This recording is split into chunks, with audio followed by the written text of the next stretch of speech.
नए दलितों के मसीहा चंद्रशेखर आजाद भी यूपी में काफी ज्यादा एक्टिव हो गए हैं, उनको लेकर आपकी क्या राय है? असल में पानी बरसता है तो हर तरह के लोग आते हैं और जाते हैं। वो वही लोग हैं जो मौकाप्रस्त लोग हैं, जो आएंगे और चले जाएंगे। सीजेपी की जो मेन कर्ता धर्ता अभिजीत जी हैं, वो बड़े अच्छे इंसान हैं, पर वो सो कर थोड़ा जागते हैं। इस तरीके से कह सकते हैं कि आरपीआई बहन जी मायावती का वोट साधने पे है। ऐसी कोई बात नहीं है, बहन जी का तो कभी ये वोट रहा ही नहीं। इन्होंने धोखे से आरपीआई के वोट को अपना वोट बना दिया है। ये कल भी आरपीआई का वोट था, आज भी है और आने वाले समय में ये आरपीआई का वोट रहेगा भी। नमस्कार, बहुत स्वागत है आपका पब्लिकेशन न्यूज में और आपके साथ मैं हूं निशांत वत्स। देश के 5 महत्वपूर्ण राज्यों में चुनाव है। एक ऐसा महत्वपूर्ण राज्य है मणिपुर, जो पिछले काफी समय से अपने विवादों को लेकर चर्चाओं में है। आज हमारे साथ बातचीत करने के लिए आरपीआई के उपाध्यक्ष संजय सिन्हा बातचीत करने के लिए मौजूद हैं। सर, सबसे पहले आपको एक नई जिम्मेदारी दी गई है पार्टी की तरफ से, बहुत बहुत बधाई आपको पब्लिकेशन न्यूज की। धन्यवाद। और सर, जिस तरीके से आपको चुनाव प्रभारी बनाया गया है मणिपुर का, कैसे देखते हैं इसको? पार्टी ने मुझ पर जो जिम्मेदारी दी है, वो हमारी पूरी कोशिश रहेगी कि हम अपनी टीम के साथ इसको निर्णायक स्थिति में ले जाएं और इसके लिए हम संगठन पर काम करेंगे। मैं खुद जाऊंगा वहाँ, जो उनकी समस्याएं हैं उनको सुनूंगा और उसको अमल करने की कोशिश करूंगा। अच्छा सर, पार्टी आपकी बीजेपी के साथ गठबंधन लड़ेगी, आरपीआई अलग लड़ेगी? ये मामला शीर्ष नेताओं का है। हमें तो हमारे राष्ट्रीय अध्यक्ष श्री रामदास अठावले ने सिर्फ इतनी जिम्मेदारी दी है कि मुझे जाना है और वहाँ के चुनाव को देखना है कि कैसे अच्छे तरीके से वहाँ चुनाव लड़े, क्योंकि हम लोग वहाँ 60 सीटें हैं, हम 60 सीटों पर चुनाव लड़ेंगे। अच्छा, मणिपुर की राजनीति को आप किस तरीके से देख रहे हैं? हाल फिलहाल जो स्थिति वहाँ पर देखने को मिल रही है, मणिपुर को जो हम समझ सकते हैं, मणिपुर एकदम अच्छा प्रदेश है जहां पर सुख सुविधाओं का साधन अभी पूर्णतः नहीं पहुंच पाया है, पर हमारे सरकार का पूरा प्रयास है। बीच में कुछ मिसअंडरस्टैंडिंग हो जाती है जिस कारण एक दूसरे से लोग कंफ्यूज हो जाते हैं, पर कोशिश रहेगी कि इनको दूर करके एक ऐसी सीढ़ी बनाएं जिससे उनकी समस्याओं का समाधान हो सके। अच्छा संजय सर, किन मुद्दों को लेकर आप मणिपुर में जाने वाले हैं जनता के बीच? आरपीआई पार्टी किन मुद्दों को लेकर जनता के बीच जाएगी? क्या भरोसा देगी, क्या वादे करेगी? उनकी जो भी ज़मीनी स्तर पर डिमांड है, वहाँ का विकास, वहाँ के खाने पीने की सही व्यवस्था, वहाँ अस्पताल और जो कुछ भी वो चाहेंगे हम वो सब कुछ पूरा करेंगे। जिन लोगों को घर नहीं है, सरकार से हम बात करके उनको घर भी देने का प्रयास करेंगे। अच्छा, घर ना होने की समस्या एक मणिपुर में काफ़ी ज़्यादा है। अभी भी काफ़ी हज़ारों लोग वहाँ पर राहत शिविर में रह रहे हैं, तो क्या आप ये वादा करते हैं कि अगर वहाँ पर सरकार बनती है, आरपीआई वहाँ पर आती है, बीजेपी वहाँ पर आती है, तो दोबारा से वहाँ पर लोगों को घर दिए जाएंगे, स्थायी निवास मिलेगा? हमारे प्रधानमंत्री जी ने इतनी अच्छी अच्छी योजनाएं बनाई हैं, पर कुछ कारण से उन तक नहीं पहुंच पा रही है और हम कोशिश करेंगे कि आरपीआई अपनी तरफ से जितना भी हो सकेगा, जो अच्छा कर सकती वो करेगी और उनको मकान दिलाने का काम, साथ में चिकित्सा का काम या शिक्षा का काम, जो कुछ भी अच्छा से अच्छा होगा वो हम पूरा करेंगे। केंद्र सरकार के काम को किस तरीके से देखते हैं आप? केंद्र सरकार ने जितनी नीतियां बनाई है, सचमुच बड़ी अच्छी नीतियां हैं।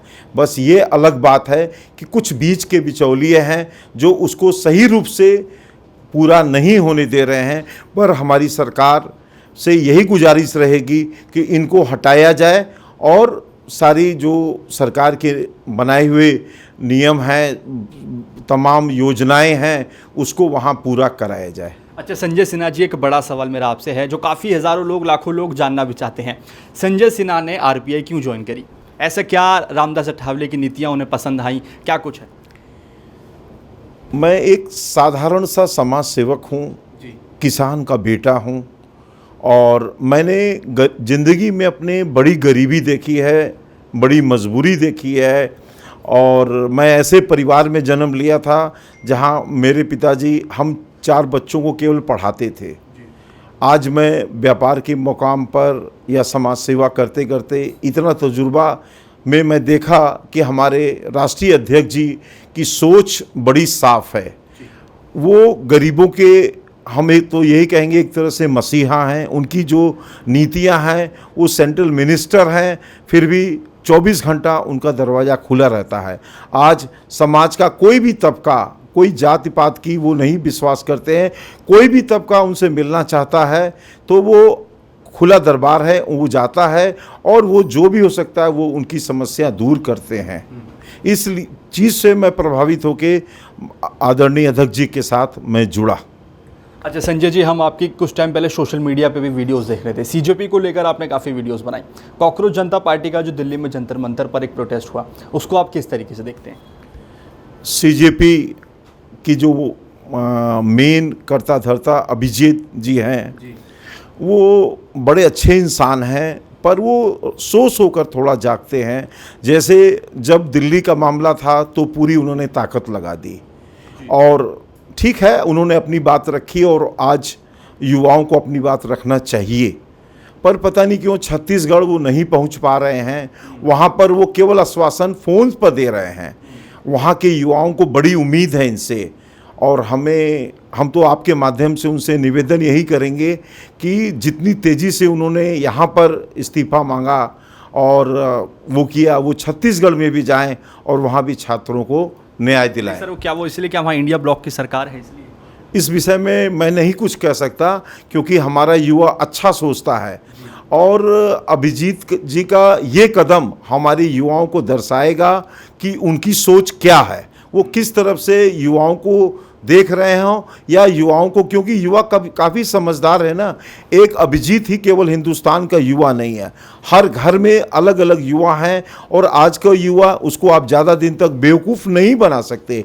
अगर इन्होंने छत्तीसगढ़ में चाहे और भी राज्यों में कहीं भी समस्या हमारी चल रही है, वहाँ पर जाकर अगर इन्होंने इस समस्या का समाधान खोजा तो ज़रूर माना जाएगा कि इन्होंने वास्तव में सही न्याय का काम किया है। सर अभी 5 राज्यों में चुनाव है, 5 बड़े राज्यों में चुनाव है। यूपी में भी विधानसभा चुनाव है 2027 में। अभी हमने आपका गाजियाबाद में एक बड़ा प्रोग्राम देखा जहां पर आपके राष्ट्रीय अध्यक्ष रामदास अठावले भी आए थे। तो क्या हम ये देख रहे हैं कि संजय सिन्हा यूपी में आ रहे हैं? अच्छा सवाल है आपका। शायद हमारी ज्वाइनिंग 16 मार्च को जब हुई थी तो हमारी आदरणीय अध्यक्ष जी ने एक नारा दिया था कि मेरा हाथी आदरणीय बहन जी मायावती जी के पास है। तो मैंने उस मंच से उन्हें एक वादा दिया था कि ये हाथी आपका वापस आएगा, यानी हम घर घर जाएंगे और जाकर के हमारे जो अपने कोर वोटर हैं उनसे मिलेंगे और चूँकि हम एनडीए के गठबंधन हैं, हम मोदी जी को, आदरणीय मोदी जी को, आदरणीय योगी जी को मजबूत बनाने के लिए पूरा प्रयास करेंगे और जो भी हो सकेगा पुनः वहाँ अपनी सरकार बनाने की कोशिश करेंगे। तो सर क्या इस तरीके से कह सकते हैं कि आरपीआई बहन जी मायावती का वोट साधने पे है? ऐसी कोई बात नहीं है। बहन जी का तो कभी ये वोट रहा ही नहीं। इन्होंने धोखे से आरपीआई के वोट को अपना वोट बना दिया है। ये कल भी आरपीआई का वोट था, आज भी है और आने वाले समय में आरपीआई का वोट रहेगा भी। अच्छा सर, एक नए दलितों के मसीहा चंद्रशेखर आज़ाद भी यूपी में काफ़ी ज़्यादा एक्टिव हो गए हैं, उनको लेकर आपकी क्या राय है? असल में पानी बरसता है तो हर तरह के लोग आते हैं और जाते हैं। वो वही लोग हैं जो मौकाप्रस्त लोग हैं, जो आएंगे और चले जाएंगे। लेकिन आरपीआई कल भी था, आज भी है और कल भी रहेगा। नहीं सर, लेकिन चंद्रशेखर आज़ाद जंतर मंतर पर छात्रों के साथ लगातार डट के खड़े रहे। वो असल में फ़ोटो और कैमरे पर ज़्यादा विश्वास करते हैं। अच्छा। निजी तरीके से अगर आप पत्रकार लोग हैं, आप मुझसे बेहतर आप समझते हैं, मैं क्या बोलूं इससे ज़्यादा। अच्छा, वो कहने के धरातल पर नहीं है चंद्रशेखर आज़ाद? मैं ऐसा कुछ भी नहीं कह सकता, ये हमारे शीर्ष का मामला है। अच्छा, तो अब आपने जिस तरीके से अभी कहा कि बहन जी का हाथी आप वापसी लेकर आएंगे, तो दलितों का वोट साधने के लिए संजय सिन्हा यूपी में इस बार डटकर खड़े हैं आरपीआई का झंडा लेकर? एकदम सच। इसके लिए हम कई योजनाएं चला रहे हैं। हमने यहाँ से गाज़ियाबाद से 15 किलोमीटर दूर महावड़ में सिलाई केंद्र खोला है, जहाँ हमारी बहनें, नौजवान साथी एजुकेशन ले रहे हैं, वहाँ सिलाई केंद्र चल रहा है। आसपास 20-25 गाँव से लड़कियाँ आती हैं, बच्चे आते हैं, कंप्यूटर क्लास कर रहे हैं। गलगोटिया जैसे इंजीनियरिंग कॉलेज में एक बिटिया हमारी है जो गुजर समाज से बिलोंग करती है, वो वहाँ पर CS की पढ़ाई कर रही है, इंजीनियरिंग का उसका दूसरा साल है। इस तरह हम लोग पूर्वांचल में भी कई जगह कोशिश कर रहे हैं, प्रयास कर रहे हैं कि हम लोग जो भी कुछ कर सकते हैं अच्छा करें। अच्छा सर, अखिलेश यादव को लेकर क्या राय है? बड़ी अच्छा सवाल आपने किया। जो अपने घर का नहीं हुआ, अपने बाप का नहीं हुआ, वो देश का कहाँ से होगा? ये तो समझने वालों को समझना चाहिए। पर चंदा चोरी पर लगातार भारतीय जनता पार्टी को घेरा जा रहा है। नहीं, ये सवाल बड़ा सीधा सा है, ये बहुत बड़ा मामला है, हम इस पर नहीं कुछ बोलेंगे। पर जांच चल रही है, टीम गठित हुई है, जल्दी ही सब कुछ सच सामने आएगा। अखिलेश यादव ये कह रहे हैं कि 2027 में जनता इस बार समझ चुकी है, अब जो लोग राम के नहीं हुए तो जनता के क्या होंगे? एकदम वो सही बात बोल रहे हैं कि जनता समझ चुकी है कि जो अपने पिता के साथ जो किया है, जो अपने चाचा के साथ किया है, जो अपने छोटे भाई की पत्नी के साथ किया है, वो कहाँ से उत्तर प्रदेश के लोगों का होगा। एकदम मैं आपके माध्यम से कह रहा हूँ, उनकी इस बात को मैं मोहर लगाता हूँ कि माननीय अखिलेश यादव जी ने जो कहा एकदम सचमुच कहा है, सही कहा है। अच्छा सर, आखिरी सवाल है, मणिपुर में RPI कितनी सीटों पर लड़ेगी, क्या दावा करेंगे? फैसला तो हमारे शीर्ष के नेता लेंगे, पर हम तैयारी तो जो बूथ हमारे तैयार हो गए हैं 60 विधानसभाओं पर हम पूरी तैयारी के साथ जाएंगे। आगे हमारे शीर्ष के नेताओं का जो फैसला होगा हम उसी के साथ आगे बढ़ेंगे।